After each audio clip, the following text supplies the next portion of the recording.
Nabi Nuh alaihi salam diperintahkan oleh Allah untuk membuat kapal yang begitu besar untuk mengangkut umatnya dan juga hewan dengan berpasang-pasang, karena kelak akan terjadi banjir yang begitu besar dan menenggelamkan wilayah itu. Setelah kapal itu berlayar, ada kisah unik dan menarik di dalamnya, dari binatang yang dilarang untuk saling kawin dan juga yang melanggar larangan itu, serta tiba-tiba munculnya seekor babi dan juga tikus serta kucing dalam kapal tersebut yang sebelumnya tidak ikut naik. Setelah semua binatang yang diperintahkan oleh Nabi Nuh untuk masuk ke dalam kapal, kemudian Nabi Nuh memerintahkan untuk semua binatang tidak boleh saling bersetubuh atau kawin.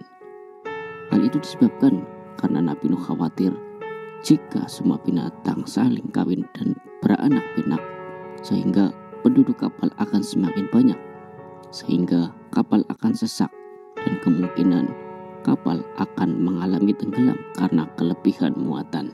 Semua hewan masuk ke dalam kapal Nabi Nuh pun mematuhi perintah dari Nabi Nuh, kecuali beberapa hewan yang melanggar perintah dari Nabi Nuh. Hewan tersebut adalah pertama anjing. Anjing mengawini betinanya hingga beberapa kali, meskipun Nabi Nuh telah memperingatkannya beberapa kali juga. Anjing itu tetap melakukannya, sehingga Nabi Nuh mengutuknya dengan aib. Sejak saat itu, jikalau anjing melakukan jima atau kawin diiringi dengan keributan, jalan dan kapal terus berjalan. Kotoran para hewan pun menumpuk di dalam kapal. Hal itu membuat masalah tersendiri dan baunya yang tidak sedap. Bahkan jika kapal terlalu banyak kotoran, beban kapal akan semakin bertambah banyak. Akhirnya Nabi Nuh pun bingung atas hal itu, hingga Allah memerintahkan Nabi Nuh untuk menepuk pantat gajah.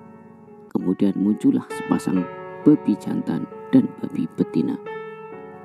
Lalu babi itu memakan kotoran yang menumpuk di dalam bahtera. Muncullah babi di dalam bahtera. Setelah muncul babi di dalam bahtera kapal Nabi Nuh, ada binatang baru lagi yang muncul di kapal itu. Kejadian itu bermula karena adanya iblis yang menyelinap masuk ke dalam bahtera menemui babi. Iblis tersebut mengusap pantat babi sehingga keluarlah tikus-tikus yang kemudian membuat keonaran dengan menggerogoti bagian pojok kapal. Dan hal itu pula yang membuat Nabi Nuh bingung. Akhirnya Allah memerintahkan Nabi Nuh untuk mengusap punggung harimau, hingga muncullah binatang atau hewan yang disebut dengan kucing. Kemudian kucing itu memakan para tikus, memangsa para kawanan tikus dengan sangat cepat, hingga sampai saat ini terjadilah permusuhan antara kucing dan tikus yang belum berakhir. Wallahu a'lam bishawab. Wassalamualaikum warahmatullahi wabarakatuh.